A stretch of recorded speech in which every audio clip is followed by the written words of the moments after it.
Households are facing annual gas and electricity bills of €6,000 from early next year if prices keep increasing at the current rate, Minister. The Government, which has a controlling shareholding of 95% in the ESB, failed to protect consumers by explicitly directing the ESB to either cap prices or not proceed with any price increases at this time. Such action by the Government is possible.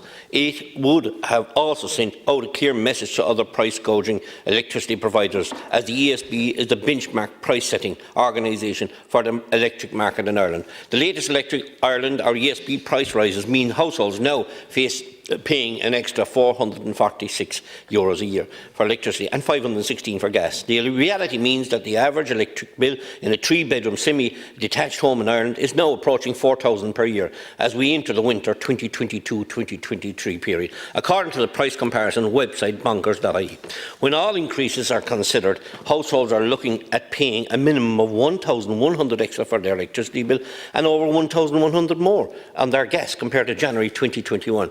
That price increase alone does not include the expected price increases that are due to emerge over the coming months. And I mentioned last week here, Minister, about schools that I met in West Cork that are going to the local parish priest to pay for the electricity bills. An astonishing situation for a Dáil that criticises the church and its connections with the school, when we realise that only for the church the school lights will be turned off. Equally, when these average price increases for electricity alone, over 1,100, are considered, it really shows that the government's 600 voucher scheme is completely insufficient.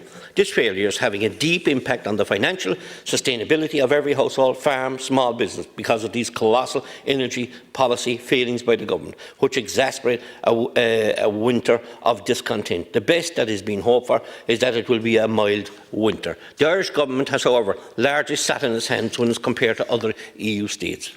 However, since Gazprom's decision to shut down its flow gas via the Nord Stream 1 pipeline, the EU has planned a significant emergency intervention into the European electricity market. The toolbox for rising energy prices was announced as the crisis was starting. The EU outlined a number of fiscal and regulatory measures each individual member state could take against the crisis. These options included reducing taxation to zero, helping energy companies manage the high costs, and providing support for vulnerable people. The Rural Independent Group drew attention to these measures in the Dáil in 2021 on several occasions, including the tabling of two P&B motions, including calling on the government to reduce energy taxes on each occasion.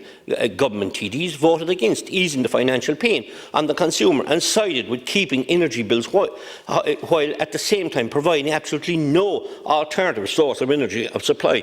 We have TDs in here today. I listened to one TD shouting and roaring that we're not doing enough in relation to climate action. A Fianna Fáil TD from Cork South West. The same deputy, in my view, is clueless when it comes to climate action, as he is their spokesperson on it. Look at the warmer homes fiasco his government and himself has stood over. 2 years people waiting to get their homes done. Look at the shocking grants for solar. So bad that West Cork hoteliers and shop owners, supermarkets have told me they won't apply for a grant, only paid out of their own pockets to put solar. Look at the zero return on public transport in his own constituency, while at the same time carbon tax being robbed from every one of his own constituents in West Cork thanks to this same TD and his Green buddies. I really would not go pointing the finger if I was him at his constituents, his constituents are waiting for him in the next election. In the UK, there is a cap on electricity bill standing charge, and are also capped in the UK at 169.21. And at that, I'll have to end this speaker.